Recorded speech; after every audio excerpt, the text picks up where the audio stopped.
Εδώ είμαστε λοιπόν κυρίες και κύριοι, στο νωρίς με την στρουμφοφύλλα Μαρία Ηλιάκη. Δεν το πεις αυτό. Αλλά έχουμε τη χαρά και την τιμή να έχουμε εδώ κοντά μας καλεσμένο. Εύαν Γεωργουλάκης, φυσιογνωμιστής και σύμβουλος προσωπικής επικοινωνίας. Θα μας πείτε πάρα πολύ ωραία πράγματα σήμερα, πάρα πολύ ενδιαφέροντα για το πώς μπορούμε από τα χαρακτηριστικά του προσώπου κάποιου να προσδιορίσουμε και το χαρακτήρα του. Καλά, το έχω καταλάβει σε απλά ελληνικά. Πολύ σωστά. Ωραία, τέλεια. Θέλετε να δούμε ένα βίντεο πρώτα? Να δούμε πρώτα ένα βίντεο, να συστηθούμε και επανερχόμεθα. Γιατί έχουμε απορίες μετά.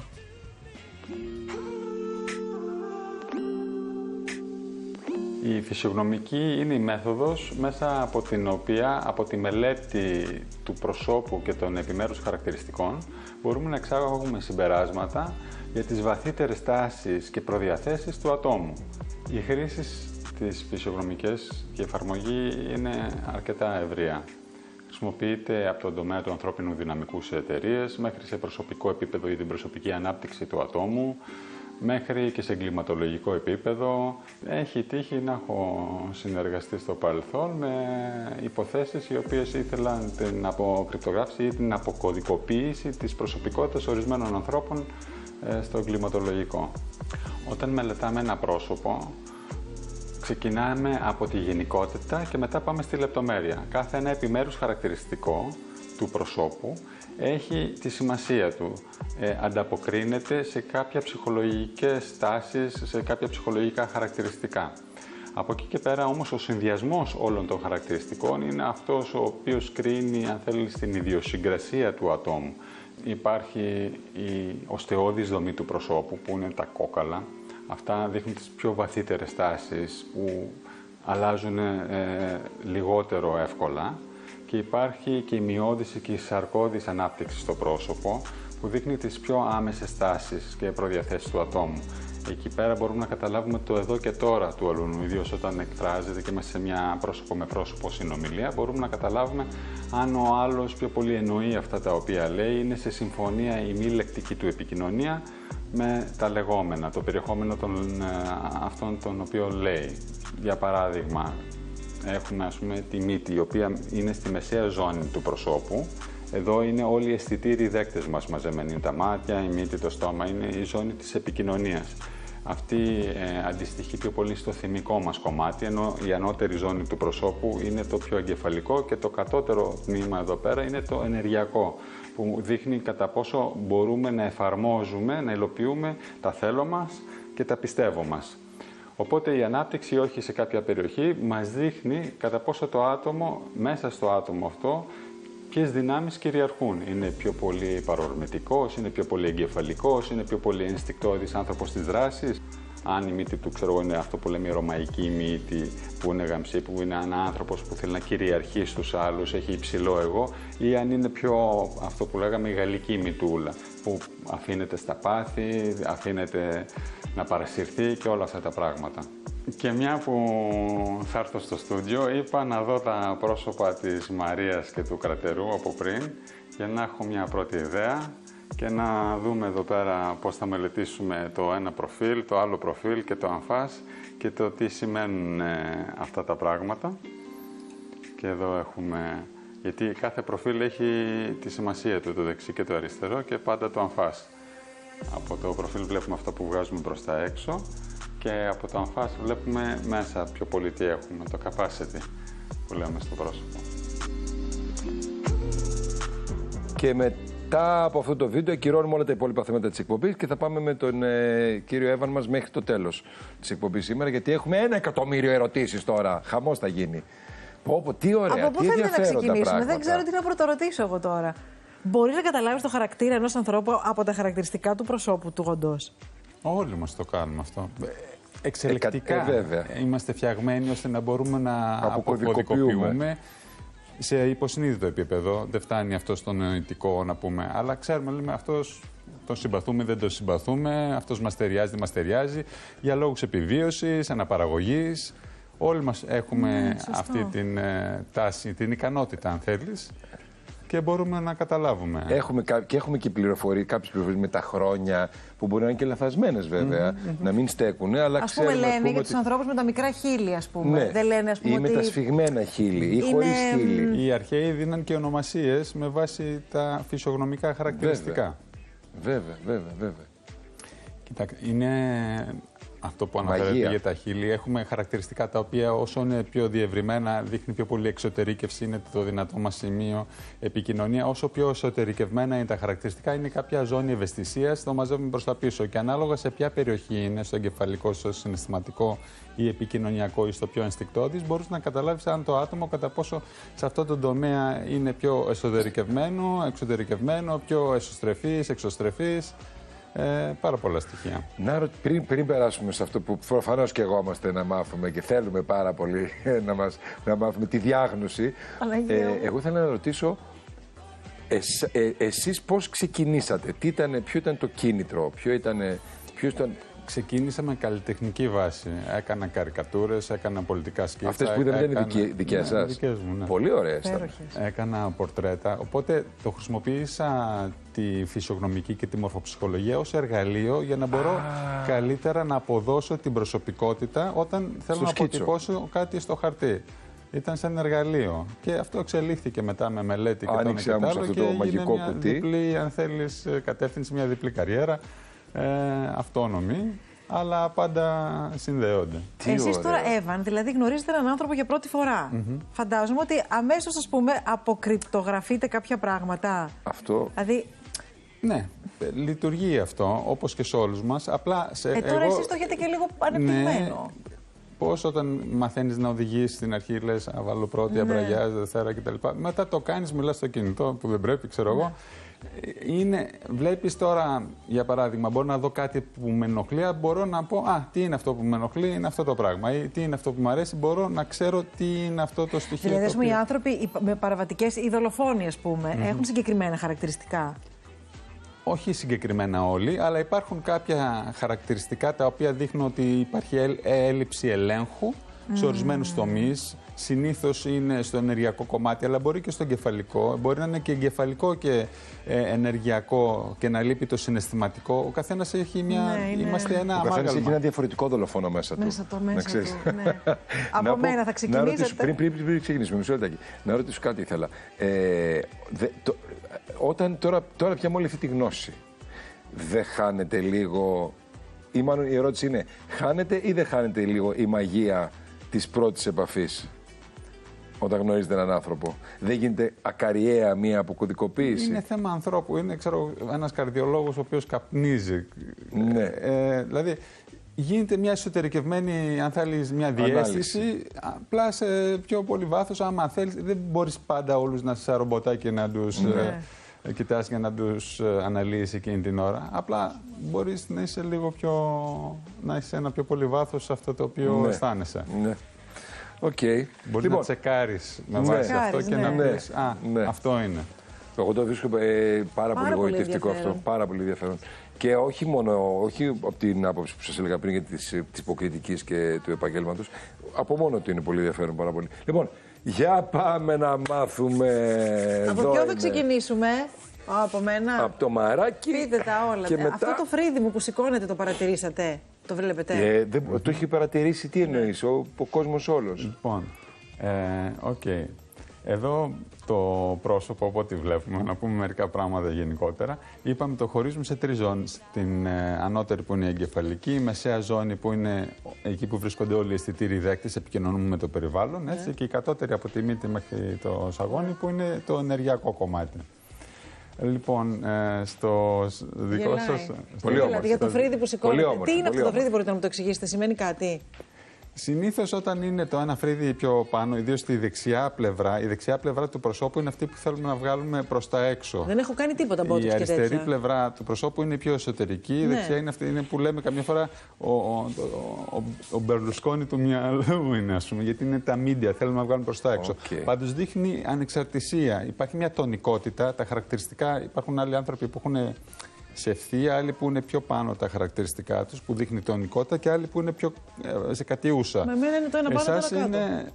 Όχι, δεν είναι κάτω κανένα. Απλά το ένα είναι πιο πάνω που Έχει ξεφύγει. Ανεξαρτησία δείχνει αυτό. Δείχνει δηλαδή. ανεξαρτησία, δείχνει και καλλιτεχνική φλέβα λίγο. Ναι, αλλά δεν... Το τριγωνικό που κάνει έτσι αυτό. Ναι. Αλλά γενικά η μεσαία ζώνη του προσώπου είναι πιο ανεπτυγμένη. Δηλαδή οι αισθητήρες σας είναι αρκετά έντονοι. Μαζεύεται πληροφορία από το περιβάλλον. Βλέπεις και τα ζυγωματικά και η μύτη και όλο αυτό το κομμάτι κυριαρχεί. Ναι. Δηλαδή υπάρχει το εξωτερικό πλαίσιο του προσώπου, το frame, και υπάρχει και η εσωτερική φυσιογνωμία, το τρίγωνο, αυτό που είναι οι δέκτες μας.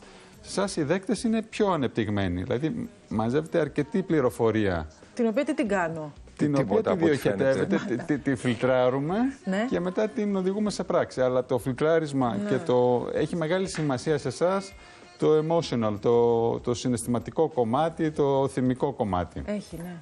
Και ότι φιλτράρεις. Φιλτράρω, ναι. Φιλτράρεις. Το έχεις πει.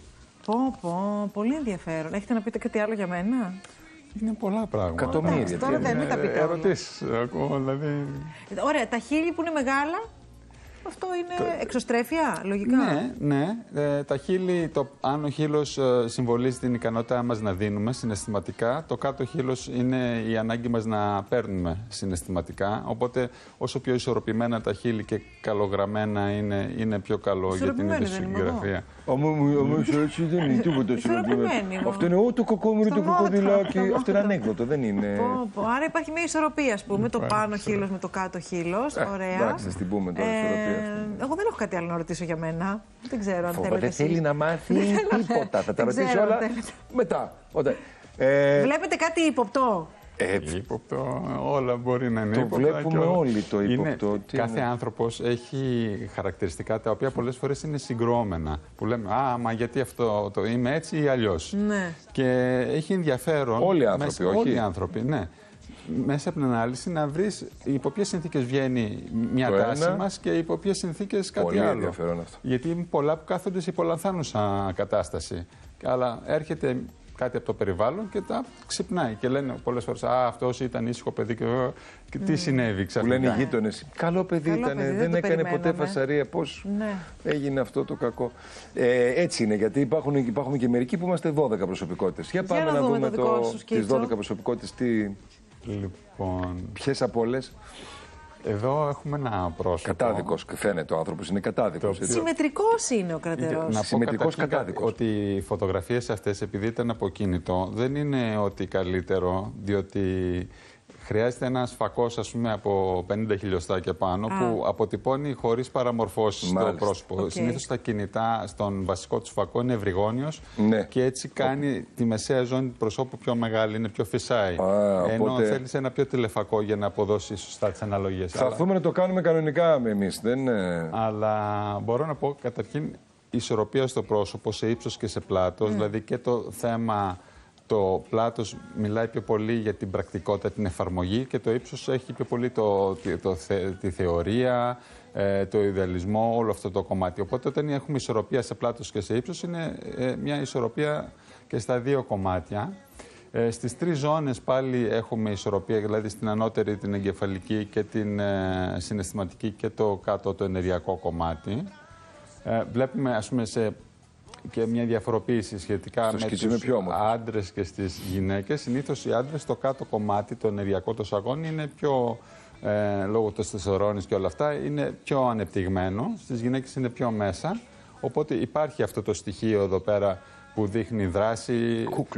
Πηγαίνουμε στο στόχο, τον κυνηγάμε το στόχο, υπάρχει πυγμή, υπάρχει επιμονή σε όλο αυτό το πράγμα. Η μύτη του. Η μύτη δυναμική. Είναι κλασική γερακίσια. Ναι, γερακίσια. Δυναμική, μπορείτε να γυρίσετε και στο προφίλ να δω λίγο. Ναι. Είναι δυναμική, αλλά είναι ευθεία. Δηλαδή είναι σε ισορροπία χωρίς υπερβολές. Δεν είναι και ευθεία, έχει μια κούρμπα εκεί, δεν τη βλέπετε? Ναι, έχει στο... Πρώτα στρίβει μύτη και μετά εγώ. Δεν στη γωνία, άμα πάει, είναι σαν παπαγάλο. Όχι ακόμα, αλλά μεγαλώντας φαντάζομαι θα γίνει πιο έτσι. Ναι. Αυτό είναι δυναμική μύτη, είναι αυτή. Δυναμική, γιατί και για τα ρουθούνια τα οποία μιλήσαμε κάποια στιγμή πριν, τα ρουθούνια αντικατοπτρίζουν το δυναμισμό του συναισθηματικού μας κόσμου. Όταν είναι μεγάλα, ας πούμε.